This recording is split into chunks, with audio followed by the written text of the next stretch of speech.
नमस्कार माझ्या मित्र-मैत्रिणींनो, प्रीती अकॅडमी मध्ये तुमच्या सगळ्यांचं सहर्ष स्वागत आहे। मागील व्हिडिओमध्ये आपण बरेचसे पॉइंट डिस्कस केले होते, जसं डेव्हलपमेंट झालं, विकासावर परिणाम करणारे घटक झाले, त्याच्यानंतर क्रेशवर झालं, भरपूर पॉइंट्स आपण डिस्कस केले होते। आज या व्हिडिओमध्ये मी तुम्हाला खूप इम्पॉर्टंट टॉपिक विषयी आपण बोलणार आहोत। आपल्या आजच्या टॉपिकचं नाव आहे आगमन आणि निगमन पद्धत, इंडक्टिव्ह आणि डिडक्टिव्ह मेथड।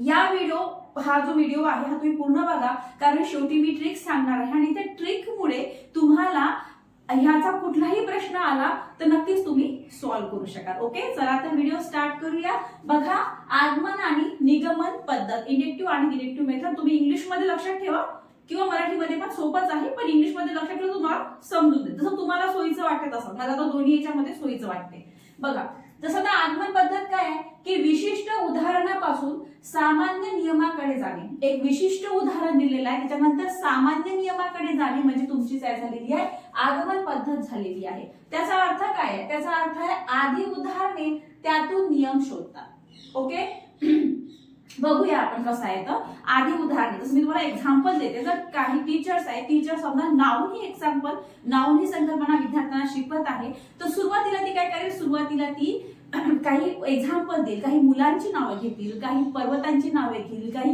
प्राण्यांची नावे घेईल, है ना, आणि त्यानंतर ती समजावून सांगेल की नाउन काय। मग आता त्या नाउन मध्ये मग बाकीचे भाग सुद्धा पडतात, है ना, पदार्थवाचक झालं, त्याच्यानंतर भाववाचक, हे सगळं त्याच्यामध्ये पण पडतं। मग ते सांगतील की ह्या नाउन मध्ये अशा अशा कॅटेगरी आहे, याला नाउन म्हणतात, अब्स्ट्रॅक्ट नाउन काय आहे, म्हणजे सगळं ती सांगेल। पण काय करेल, अगोदर उदाहरण दी, नंतर ती समजावून सांगेल। ठीक आहे, बघा आता हे वैशिष्ट्य आहे, याच्यामध्ये वैशिष्ट्य पण आहे। वैशिष्ट्य काय, एक तर विद्यार्थी तुमचा पूर्ण सक्रिय होतो।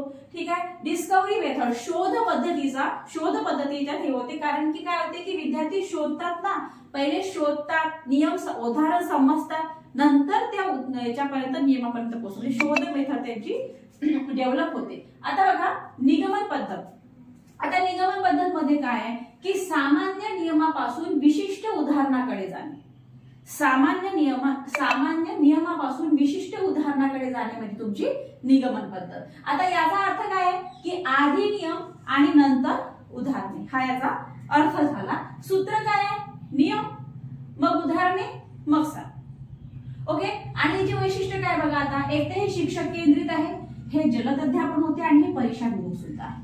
ओके, हे झालं तुमची निगमन पद्धती। म्हणजे निगमन पद्धतीमध्ये आधी नियम सांगितले जाते, नंतर उदाहरणे सांगितलं जातं। ओके, आता बघा आपण तुलना बघूया, आगमन आणि निगमनची तुलना काय, म्हणजे तुमच्या लक्षात येईल की कसं काय। बघा आता काय तुलना आहे सॉरी, आगमन आणि निगमनची काय तुलना आहे। आगमन बघा हे विशेष कडून सामान्यकडे जाते। आगमन काय, विशेष कडून सामान्यकडे। आपण पहिले उदाहरण देतो ना, विशेष उदाहरण देतो, मग आपण सामान्य नियमापर्यंत जातो, है ना। पण निगमन काय, सामान्य विशेष, पहिले नियम सांगितले जातात मग उदाहरण दिलं जातात। ओके, आलं लक्षात। आगमन जे आहे ते विशेष कडून सामान्य, निगमन जे आहे ते सामान्यकडून विशेष।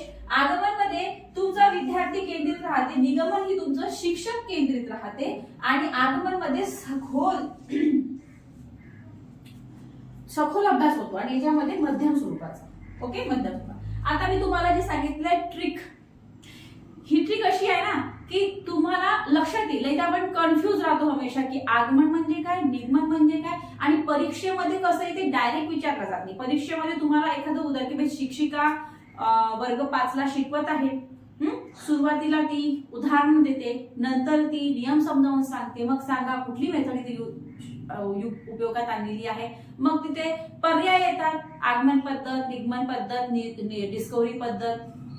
ओके, असं तिथं हे तर मग आपण कन्फ्युज होतो की आगमन म्हणजे काय असते, निगमन म्हणजे काय असते, म्हणून आपल्याला मेथड ट्रिक लक्षात घेणे आवश्यक आहे। ती ट्रिक बघा, ती ट्रिक आहे, आगमन म्हणजे काय, आधी उदाहरण, आगमन आधी उदाहरण बस, आणि निगमन नियमाने, है ना, सोपी तुमच्या लक्षात येईल।